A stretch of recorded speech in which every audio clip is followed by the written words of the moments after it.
So I remember my first day of monk school. I've just shaved my head. I'm now wearing robes. I still look like I'm from London, like I can't get away with it. I'm walking around and I notice this monk who's teaching. This monk's 10 years old and he's teaching a group of 5-year-old monks, right? And I see him teaching. He looks like an adult, like, wow. You know, his ability to like teach these 5-year-olds and conduct himself, and he's got this great aura about him. And so I'm kind of eavesdropping on his class. I can't obviously go and sit with a bunch of 5-year-olds, even though I really want to, because I'm like, I feel like a 5-year-old next to that 10-year-old. And I went up to him and I said, what are you doing? And he said, oh, well, we just taught their first class ever. And I said, oh, cool. And he said, well, what did you learn in your first class at school? And I said, oh, well, I learned the alphabet and numbers. And I said, well, what did they learn? He said, do you want to know what they learned on their first day of school? I said, yeah, of course. He said, the first thing that we teach them, the first thing you learn at monk school is learning how to breathe. I said, why? He said, because we're taught that the only thing that stays with you from the moment you're born to the moment you die is your breath. All your friends, family, the country you live in, all of that's going to change. The only thing that doesn't change, that stays with you from the moment you're born to the moment you die, is your breath. And he said, notice, when you get stressed, what changes?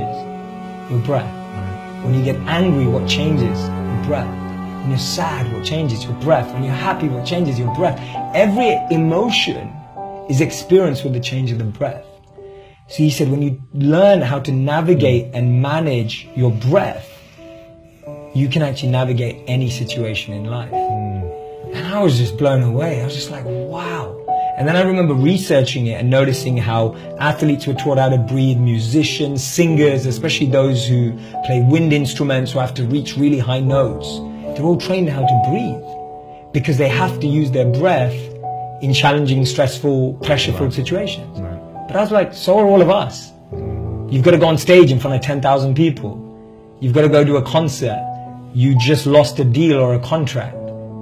Our breath changes in all those scenarios, yet we don't know how to use our breath to change our life.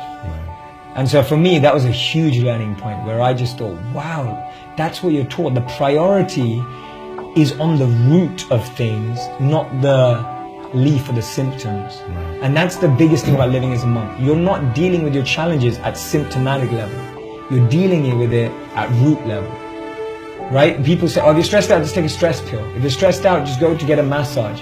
If you're stressed out, just relax, watch Netflix and chill. But all that's doing is pacifying you, escape for that hour, 2 hours, maybe a week. But going to the root of it and learning how to change your breath means you can manage any situation in life.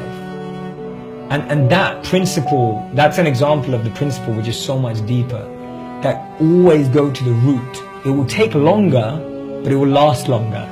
Right? If you go to the root, it takes longer, but it lasts longer. But if you go for the symptom, you get it quick and it never lasts. And it never lasts. And we don't know that. So that was the deepest principle I learned as a monk. You always go to the root. Cut down the root of that weed in your heart.